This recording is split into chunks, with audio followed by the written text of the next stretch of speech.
ৰেলগাড়ীত ভিক্ষা খোজা এজনী ছোৱালীৰ ওপৰত এজন কোটিপতিৰ পুত্ৰই হৃদয় হেৰুৱাই পেলালে। তাৰ পিছত যি ঘটিল তাৰ ফলত সমগ্ৰ মানৱতা কঁপি উঠিল। বন্ধুসকল, কেতিয়াবা এটা অচিনাকি দৃষ্টি হৃদয়ৰ ইমান ওচৰলৈ আহি পায় যে তাক পাহৰি পেলোৱাটো অসম্ভৱ হৈ পৰে। এজন ধনী যুৱক যাৰ হাতত সকলো আছিল, ধন সম্পত্তি, সন্মান, প্ৰতিপত্তি, কিন্তু এখন ৰেলগাড়ীৰ যাত্ৰাত তেওঁ এজনী ভিক্ষাৰী ছোৱালীৰ সৰলতাৰ প্ৰতি এনেকৈ হৃদয়ে হেৰুৱালে যেন বহু বছৰ ধৰি তেওঁ তাইকে বিচাৰি ফুৰিছিল। কিন্তু লাহে লাহে যি সত্য পোহৰলৈ আহিল তাৰ ফলত তেওঁৰ আত্মা পৰ্যন্ত কঁপি উঠিল। এজনী ভিক্ষাৰী ছোৱালীৰ সৈতে প্ৰেম কৰাটো তেওঁৰ জীৱনৰ সৰ্বশ্ৰেষ্ঠ সিদ্ধান্ত আছিল নে তেওঁৰ সবাতোকৈ ডাঙৰ ভুল? সম্পূৰ্ণ কাহিনী জানিবলৈ ভিডিঅ'টো শেষ ছেকেণ্ডলৈকে নিশ্চয় চাওক। কিন্তু তাৰ আগতে ভিডিঅ'টো লাইক কৰক, চেনেলটো ছাবস্ক্ৰাইব কৰক আৰু কমেণ্টত আপোনাৰ নাম আৰু আপোনাৰ ঠাইৰ নাম নিশ্চয় লিখক। গুজৰাটৰ চুৰাট চহৰ, য'ত ভাস্কৰ এজন কোটিপতি পিতৃৰ একমাত্ৰ উত্তৰাধিকাৰী আছিল। বহুতো কাৰখানা, কোম্পানী আৰু ইটাৰ ভাটিৰ মালিক আছিল ভাস্কৰৰ পৰিয়াল। কিন্তু ভাস্কৰক, যাক তেওঁৰ পৰিয়ালে শৈশৱৰ পৰাই সোণৰ চামুচেৰে খুৱাইছিল, তেওঁৰ প্ৰকৃত জগতখন চাবলৈ ইচ্ছা আছিল। তেওঁ বাৰে বাৰে তেওঁৰ পিতৃক কৈছিল, দেউতা, মই নিজে অকলশৰীয়াকৈ যাত্ৰা কৰিব বিচাৰোঁ। মোক মোৰ মতে জীয়াই থাকিবলৈ দিয়ক। মই কেৱল জগতখন চাব বিচাৰোঁ। দেউতাকে বাৰে বাৰে কৈছিল, যদি ক'ৰবালৈ যাব লাগে বেটা, মই গাড়ী পঠিয়াই দিওঁ, তুমি আৰামত যোৱা। কিন্তু ভাস্কৰে হাঁহি হাঁহি উত্তৰ দিছিল, নহয় দেউতা, মই ভিৰৰ মাজত ষ্টেচনত ৰেলগাড়ীৰ যাত্ৰা নিজে অনুভৱ কৰিব বিচাৰোঁ। জীৱনৰ প্ৰকৃত ৰং তাতেই আছে। আৰু ঠিক এই জেদেই ভাস্কৰক সেই পথলৈ লৈ গ'ল য'ত তেওঁৰ ভাগ্য সম্পূৰ্ণৰূপে সলনি হ'বলৈ গৈ আছিল। তাৰপিছত কি হ'ল, এদিন ভাস্কৰ ৰেলগাড়ীত বহি আছিল।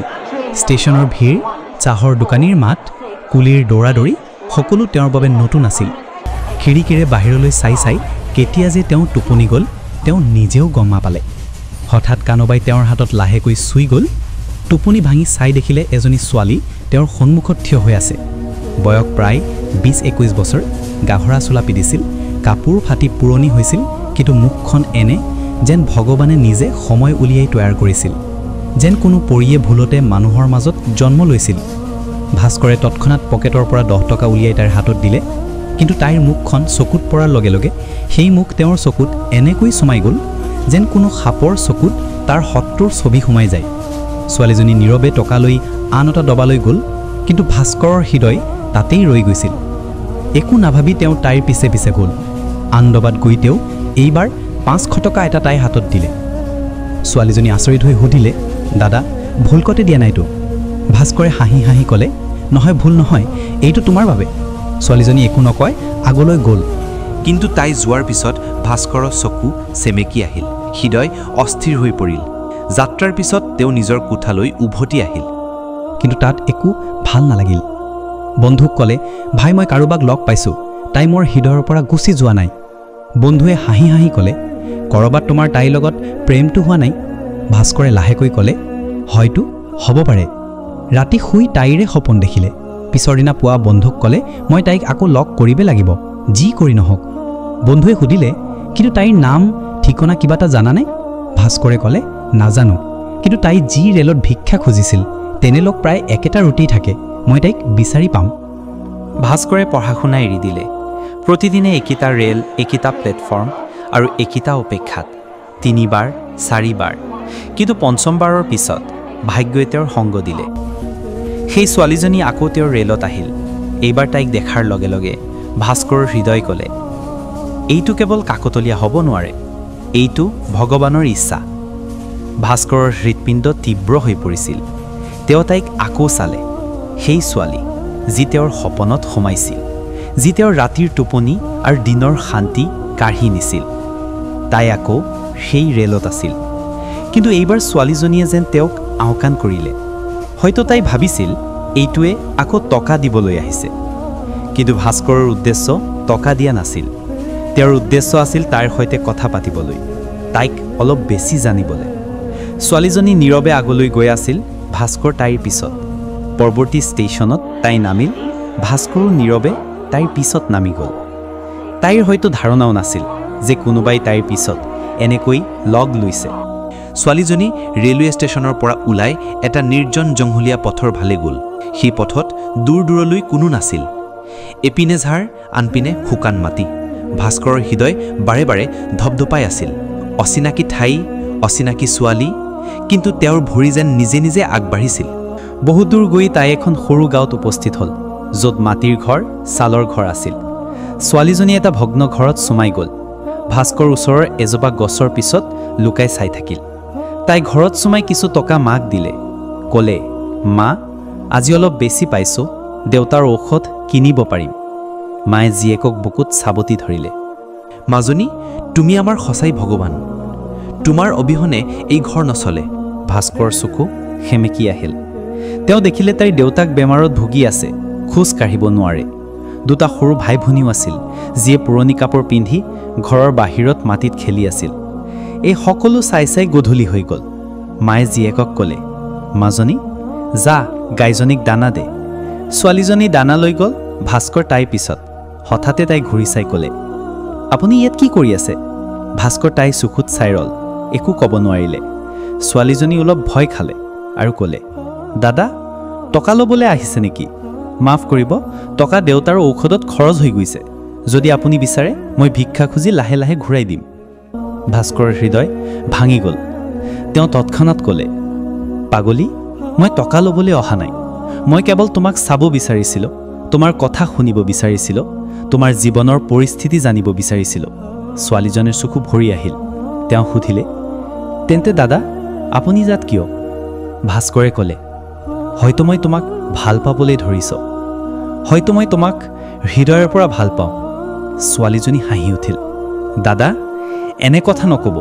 আপুনি ধনী মানুহ, মই এজনী ভিখাৰী। ভাস্কৰে গভীৰ উশাহলৈ ক'লে, তোমাৰ হৃদয়ৰ দাম কোটি কোটি টকাতকৈ বেছি। ছোৱালীজনীৰ চকুত এতিয়া সঁচা জিলিকনি আছিল। কিন্তু হঠাৎ তাইৰ মা তাত আহি পাই জীয়েকৰ হাত ধৰি টানি নিলে। ক'লে, মাজনী, তুমি কি কৰি আছা? এই ধনী লোকে আমাৰ দৰে দুখীয়াৰ সৈতে খেলা কৰে, তুমি বুজি নোপোৱা কিয়? ভাস্কৰে মাৰ চকুত হৈ ক'লে, মা, মই এই ছোৱালীজনীক বিয়া কৰিব বিচাৰোঁ। মই তাইক মোৰ জীৱনৰ সংগী কৰিব বিচাৰোঁ। মায়ে হাঁহিলে, বেটা, ধনীৰ জগতত আমাৰ দৰে দুখীয়াৰ ঠাই ক'ত? তুমি খেলা কৰি তাৰ পিছত এৰি দিবা। ভাস্কৰে ক'লে, যদি আপুনি মোৰ ওপৰত ভৰসা নকৰে মই ইয়াতেই থাকি যাম। কাইলৈ পুৱা এই গাঁৱৰ মন্দিৰত তাইৰ সৈতে বিয়াত বহিম। মা আচৰিত হ'ল। ছোৱালীৰ হৃদয়ত হিল্লোল উঠিছিল। ৰাতি লাহে লাহে পাৰ হৈ গ'ল। পুৱাৰ পোহৰ যেতিয়া গাঁৱৰ মাটিত পৰিবলৈ ধৰিলে, মন্দিৰৰ ঘণ্টা লাহে লাহে বাজিবলৈ ধৰিলে। ভাস্কৰে তেওঁৰ প্ৰতিশ্ৰুতিত অটল হৈ থিয় দিছিল। তেওঁৰ চকুত সেই জিলিকনি আছিল, যেন তেওঁ জীৱনৰ সবাতোকৈ ডাঙৰ সিদ্ধান্ত লৈছে। গাঁৱৰ লোক আচৰিত হৈছিল। এইজন তেন্তে কোনো ডাঙৰ মানুহ? এনে ধনী যুৱকে এই ঘৰত থকা ছোৱালীৰ সৈতে বিয়া কৰিব নেকি? সঁচাকৈয়ে। নেহাৰ মায়ে গোটেই ৰাতি চিন্তা কৰিছিল। তাইৰ চকুত ভয়, প্ৰশ্ন আৰু ভৰসাৰ সংশয় আছিল। এনে ডাঙৰ মানুহ সঁচা হ'ব পাৰে নেকি? পুৱা নেহায়ে মাক ক'লে, মা, সেই যুৱকজনে সঁচাকৈ মন্দিৰত মোৰ অপেক্ষা কৰি আছে। প্ৰথমবাৰৰ বাবে কোনোবাই মোৰ চকুত চাই ক'লে, মই মূল্যৱান। মা, মই কি কৰিম? মাৰ চকুৰ পৰা চকুলো টোপাল টোপালকৈ পৰিল। মাজনী, হয়তো ভগৱানে তোমাৰ বাবে ভাল লিখিছে। যোৱা মাজনী, যোৱা। ভাগ্যই বাৰে বাৰে দুৱাৰত টুকুৰিয়াই নাথাকে। নেহাৰ ভৰিত যেন দেউকা লাগিল। তাই দৌৰি মন্দিৰৰ ফালে গ'ল। ভাস্কৰ তাত আগতীয়াকৈ থিয় হৈ আছিল। গাঁৱৰ লোকে নীৰৱে চাই আছিল। ভাস্কৰে নেহাক দেখাৰ লগে লগে তেওঁৰ মুখত শান্তিৰ হাঁহি। মই জানিছিলোঁ তুমি আহিবা। মন্দিৰত এখন সৰল বিয়া হ'ল। কোনো বেণ্ড পাৰ্টি, কোনো বৰযাত্ৰী নাছিল। কিন্তু তাত উপস্থিত লোকৰ হৃদয়ত যি শান্তি আছিল, সেয়া কোনো ৰাজকীয় বিয়াওতো নহয়। ভাস্কৰে নেহাৰ কপালত সেন্দুৰ দিলে আৰু তাইক হৃদয়ৰ পৰা নিজৰ পত্নী হিচাপে গ্ৰহণ কৰিলে। বিয়াৰ পিছত ভাস্কৰে নেহাৰ মাৰ ঘৰলৈ খোৱা বস্তু, কাপোৰ আৰু কিছু টকা পঠিয়াই দিলে। ওচৰ চুবুৰীয়াৰ সৈতে এটা সৰু দোলৰ আয়োজন কৰিলে। সকলোৰে বাবে সব্জি পুৰিৰ ব্যৱস্থা কৰিলে। নেহাৰ মুখত যি আনন্দ আছিল, সেয়া ভাস্কৰৰ বাবে কোটি কোটি টকাতকৈ বেছি মূল্যৱান আছিল। ভাস্কৰে নেহাক ভাল কাপোৰ পিন্ধাই তাইক নিজৰ বাইকত উঠাই গাঁৱৰ পৰা চহৰৰ ফালে যাত্ৰা কৰিলে। নেহা এতিয়া তেওঁৰ পত্নী। এনি লাগিছিল যেন কোনো ৰাজকুমাৰী। তাইৰ মুখৰ সৰলতা, হাঁহি ভাস্কৰৰ হৃদয় তাতে আবদ্ধ হৈ পৰিছিল। কিন্তু কাহিনী ইয়াতেই শেষ নহয়। চহৰত উপস্থিত হৈ ভাস্কৰে তেওঁৰ পিতৃক একো নকলে। তেওঁ এটা ভাড়াৰ কোঠালৈ নেহাৰ সৈতে থাকিবলৈ ধৰিলে। কেতিয়াবা নেহাৰ সৈতে বজাৰত ঘূৰি ফুৰিছিল। এদিন ভাস্কৰৰ পিতৃৰ এজন পৰিচিতে তেওঁক নেহাৰ সৈতে বজাৰত দেখা পালে।